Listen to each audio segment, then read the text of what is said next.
Number 5, negative sentiment override. In their theory, they utilize the concepts of positive and negative sentiment override. In negative sentiment override, there is a discrepancy between insider and outsider perceptions of the interaction.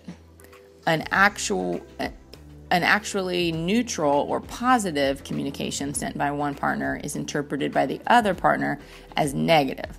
Hence, negative sentiments or feelings override positive interaction. In negative sentiment override, negative perception is the subtext that accompanies interactions. In positive sentiment override, negative messages are not seen as particularly negative, or at least they are not taken personally. Negative sentiment override is related to the development of negative attributions about one another and the relationship. Robinson and Price, 1980, placed observers in couples' homes to observe only positive behavior. They also trained partners to observe their own interactions with the same observational system. When couples were happy, the strangers and the partners were similar to one another. That is, their observations matched one another. But when couples were unhappy, the partners only observed 50% of their partner's positive interactions, as measured by the outside observers. Fritz Heider's fundamental attribution error is related to these findings.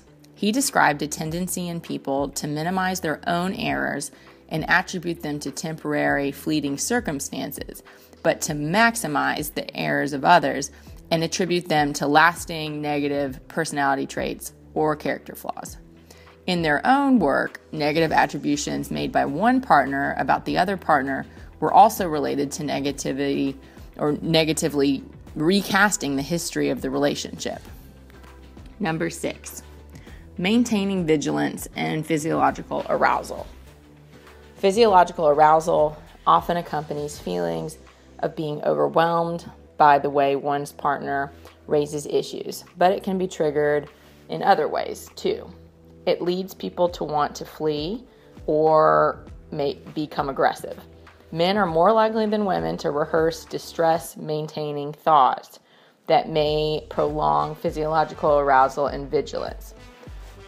Flooding accompanies this arousal and often leads to what they call the distance and isolation cascade, or the movement through time towards relationship dissolution. Number 7, chronic diffuse physiological arousal. General activation of many physiological systems in the body creates what's called the general alarm response that spells danger.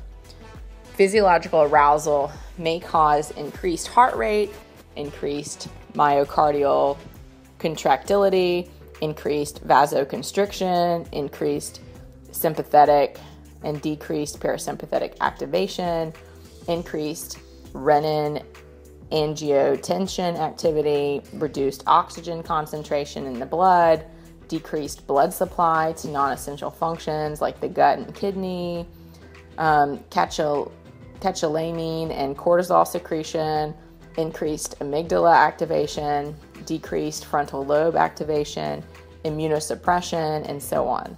When the physiological arousal accompanies relationship conflict, it may lead to, number 1, a decrease in one's ability to take information in, reducing hearing, reduced peripheral vision, problems with shifting attention away from a defensive posture.